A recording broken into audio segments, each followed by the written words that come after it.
Hi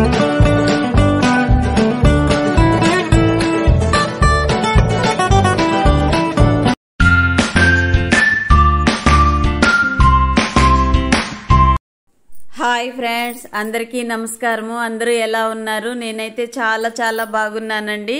ఈరోజైతే fridge clean చేస్తున్నాను. Fridge ఆపేసి తర్వాత క్లీన్ చేస్తున్నానండి. ఇలా చేసుకోవడమే మంచిది కదా. ఫ్రిడ్జ్ ఆన్లో పెట్టి క్లీన్ చేయడం కంటే అన్నీ ఆపేసి తీసేసి క్లీన్ చేయడం బెటర్ అని నేను అదంతా క్లీన్ చేస్తున్నానండి. రసము ఏదో ఒలికిపోయిందండి, జిగురు పట్టేసింది. మొత్తం ప్లేట్లలో నుంచి పైన అరల్లో నుంచి కారిపోయిందండి. అది కింద వెజిటబుల్ బాక్స్ దాకా వచ్చేసింది. అయినా ఈ మధ్య ఒక 15 రోజులు అయిపోతుందండి ఫ్రిడ్జ్ క్లీన్ చేసి నేను. అందుకని క్లీన్ చేస్తున్నాను. ఏదో ఒకటి చేస్తూ ఉంటేనే కదండి టైం పాస్ అవుతుంది. మనకు కూడా కొన్ని పనికిరాని ఆలోచనల నుండి మనం దూరంగా ఉండగలుగుతాము. అందుకని అదిగోండి, ఎటు పడితే అటు లాగి బాగా జిగురు పట్టేసింది కదా, అది అంటుకుపోయింది. అది చాకుతో గీకుతున్నానండి. అది గీకేసి శుభ్రంగా తుడిస్తే పోతుందిలే అని క్లాత్ పెట్టి తుడుస్తున్నాను. మధ్యలో అది గట్టిగా పట్టేసింది, అంతా గీకుతున్నానండి. అది క్లీన్ చేసేసిన తర్వాత వంట చేశాను. ఇది క్లీనింగ్ పెద్ద సమస్య అండి. ఫ్రిడ్జ్ కానీ లేదా ఇంట్లో వంటగదిలో అరమరలు కానీ క్లీన్ చేయాలంటే చాలా టైం పడుతుంది కదండి. అందరికీ తెలిసిన విషయమే కదా. చేస్తూ ఉంటే ఏదో ఒక పని పెరుగుతూనే ఉంటుంది. మీరందరూ కూడా ఇంతేనా? నాలాగే లేటుగా చేసుకుంటూ ఉంటారా? ఓపికగా చేసుకుంటూ ఉండడం కంటే కూడా హడావిడిగా చేసేయడము, అది మళ్ళా ఇంకొకసారి చేసుకున్నట్టు అవుతుంది కదా. ఓపికగా అంతా చూసుకుంటూ క్లీన్ చేస్తే ఒకేసారి అయిపోతుంది. పైనవన్నీ అలాగే ఉంచేసానండి. కింద బాక్స్ మాత్రం తీసి, అదే వెజిటబుల్ బాక్స్ ఉంటుంది కదా, అది మాత్రం తీసి క్లీన్ చేస్తున్నాను. నీట్గా వచ్చేసిందండి. చాకుతో అంతా గీకేశాను. ఏది పండ్లు కట్ చేసి ఫ్రిడ్జ్లో పెడతాను కదండి, వీళ్ళు తీసుకునే వాళ్ళు సరిగా తీసుకోరు, ఒక్కొక్కసారి అలా లాగేస్తారు. అలాంటప్పుడు పైన పెట్టిండే పెరుగు, వెజిటబుల్స్ ఏమన్నా ఉంటే అవన్నీ అలాగ ఒలికిపోతూ ఉంటాయి. అందువల్ల అలాగా జిడ్డు పట్టేసింది. అదంతా క్లీన్ చేసి శుభ్రం చేశానండి. ఇక్కడైతే బొరుగులు ఉప్మా చేస్తున్నానండి. బొరుగులు ఉప్మాకి మినపప్పు వేసాను, కొద్దిగా జీలకర్ర, ఎండుమిర్చి, ఆవాలు వేసాను. అవి వేగిన తర్వాత ఆనియన్స్ వేస్తున్నానండి. క్యారెట్ అయితే తురిమి పెట్టుకున్నాను. మా వాళ్ళకైతే ఆనియన్స్తో చేస్తున్నాను. నాకైతే వితౌట్ ఆనియన్ కోసమని కొద్దిగా క్యారెట్ అటుపక్క ప్లేట్లో కనిపిస్తోంది చూడండి. తురిమిన క్యారెట్ కొద్దిగా తీసి పక్కన పెట్టాను. ముందు వాళ్ళకి రెడీ చేసేస్తే తర్వాత నేను నిదానంగా అయినా సరే చేసుకొని తినచ్చులే అని. టయానికి ఫుడ్ పెట్టేయాలి కదండి. హెల్త్ కూడా, టయానికి ఫుడ్ తిన్నామంటే హెల్త్ కూడా బాగుంటుంది కదా. అలాగ మీకు చెప్తున్నాను కానీ నేనైతే ఫాలో అవటం లేదండి. ఈ మధ్య కొంచెం లేట్ అయిపోతుంది. ఇటుపక్క రైస్ కుక్కర్ పెట్టాను.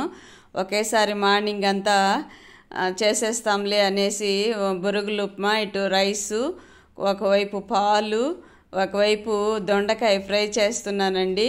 ఫ్రై చేసేసిన తర్వాత ఇంకా బొరుగులు ఉప్మా, నా కోసం బొరుగులు ఉప్మా ప్రిపేర్ చేసుకోవాలి. ఇదిగోండి, దొండకాయ ఫ్రై అనగానే స్లోగా అవుతుంది కదండి. దొండకాయలు ఎంత త్వరగా చేయాలనుకున్నా లేటుగా అవుతుంది.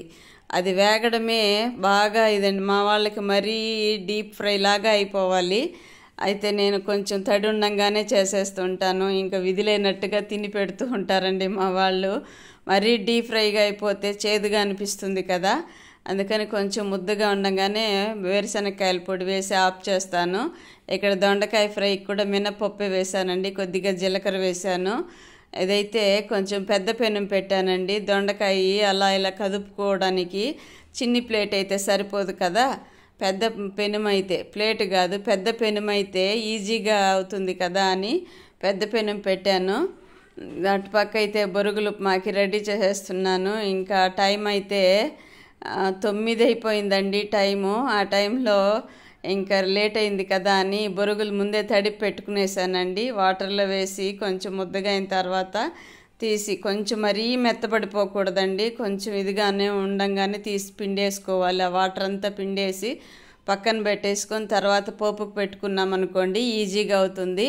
అందులో సరిపడినంత సాల్ట్ వేసాను. ఇంకా బొరుగులు మెత్తను చూసుకుంటాం కదా, దానికి సరిపడినంత సాల్టు, కొద్దిగా పసుపు వేశాను, పచ్చిమిర్చి వేశానండి ఇందులో. ఆనియన్స్తో పాటు పచ్చిమిర్చి, క్యారెట్ తురుము అవన్నీ వేసుకొని ఫ్రై చేసేసుకోవడమేనండి. టేస్ట్ కూడా బాగుంటుంది కదా. బొరుగుల ఉప్మాలో పచ్చి బఠానీలు లేదా బీన్స్ ఇలాంటివి కూడా వేసుకోవచ్చండి. వెజిటబుల్స్ ఏవైనా సరే బాగుంటుంది టేస్టు. ఒకసారి మీరు కూడా అలాగ ట్రై చేసి చూడండి. అన్ని వెజిటబుల్స్ వేసి కూడా చేసుకొని తినచ్చు. ఇదిగోండి దొండకాయ ఫ్రై అయితే చేస్తున్నాను. ఇంకెందుకనేనండి పెద్ద పెనం పెట్టాను. ఒకేసారి 1/2 కిలోకు ఉంటాయండి. అదంతా వాడితే కొంచెమే కదా అవుతుంది. మేము వెజిటబుల్స్ బాగా తింటామండి ఇంట్లో. అంటే రైస్ కొద్దిగా తీసుకుంటాము, వెజిటబుల్స్ ఎక్కువ తీసుకుంటాము. ఇంట్లో అందరము ఇష్టంగా తింటామండి. ఇదిగోండి ఒకవైపు దొండకాయ, ఇటువైపు పాలు పెట్టున్నాను. ఇంకోవైపు అయితే రైస్ కుక్కర్ పెట్టి దింపేశాను. ఇదిగోండి క్యారెట్ కూడా వేసేస్తున్నాను. క్యారెట్ ఊరికే త్వరగా ఉడికిపోతుంది కదా. ఇంకా అది అయిపోగానే ఇంక ఉడకంగానే బొరుగులు తడిపెట్టిన బొరుగులు కలిపేసుకోవడమేనండి. అందులో వేరుశనగకాయల పొడి వేయలేదు. చెప్పాను కదా కొంచెం నాకు కూడా హెల్త్ ఇష్యూ ఉందని. ఇదిగోండి ఇంకా అది బొరుగులు తడిపెట్టిన బొరుగులు వేసి కలిపేస్తున్నాను. ఇంకా ఉప్మా రెడీ అయిపోయిందండి. వాళ్ళకి మిగిలిపోతుందేమో నేను కొంచెం సపరేట్ చేసేస్తున్నాను. మిగిలిపోయిన మళ్ళా మధ్యాహ్నం తినరు, సాయంకాలం కూడా తినరండి. అది బాగోదు కదా. సాయంకాలానికి మధ్యాహ్నానికి తినాలి అంటే ఇంక తినబుద్ధి కాదు చల్లబడిపోయిన తర్వాత. బొరుగులు ఉప్మా వేడివేడిగా తిన్నామనుకోండి చాలా టేస్ట్గా అనిపిస్తుంది. నా ఒపీనియన్ అది. మీరెలాగా అయితే కామెంట్లో నాకు తప్పకుండా తెలియచేయండి. కామెంట్ బాక్స్లో మీ కామెంట్ కోసం ఎదురు చూస్తూ ఉంటాను. ప్రతిరోజు చెక్ చేస్తానండి, కానీ మీరు ఒక్కరు కూడా నాకు కామెంట్ పెట్టట్లేదు. ప్లీజ్ ఎలా ఉందో ఒకసారి కామెంట్ పెట్టండి, లైక్ చేయండి, షేర్ చేయండి, సబ్స్క్రైబ్ చేయించండి ప్లీజ్ ఫ్రెండ్స్. మీరు చేసే లైక్ నాకెంతో ఉత్సాహాన్ని ఇస్తుంది కదా. మరి ఇంకొంచెం నేను ముందుగా కొద్దిగా నేర్చుకోవడానికి కూడా సహాయపడుతుంది కదా. ఇదిగోండి దొండకాయ అయితే ఇంక ఇటు మార్చేసానండి, అది స్కిప్ చేశాను. దొండకాయ ఇటుపక్క చిన్న మంట వస్తుందండి, అటుపక్క పెద్ద మంట వస్తుంది. అలాగ అటుపక్క పెట్టేసి వేపేసానండి. ఇదిగోండి బొరుగుల ఉప్మా రెడీ అయిపోయింది. టేస్టీ టేస్టీ బొరుగుల ఉప్మా. క్యారెట్ మాత్రమే వేసానండి, ఇందులో వేరుశనగకాయల పొడి అదంతా ఏం వేయలేదు. దొండకాయ ఫ్రై కూడా రెడీ అయిపోయిందండి. ఇంతేనండి. ఇలాగ చేస్తే సూపర్గా ఉంటుంది. నచ్చితే ఒక లైక్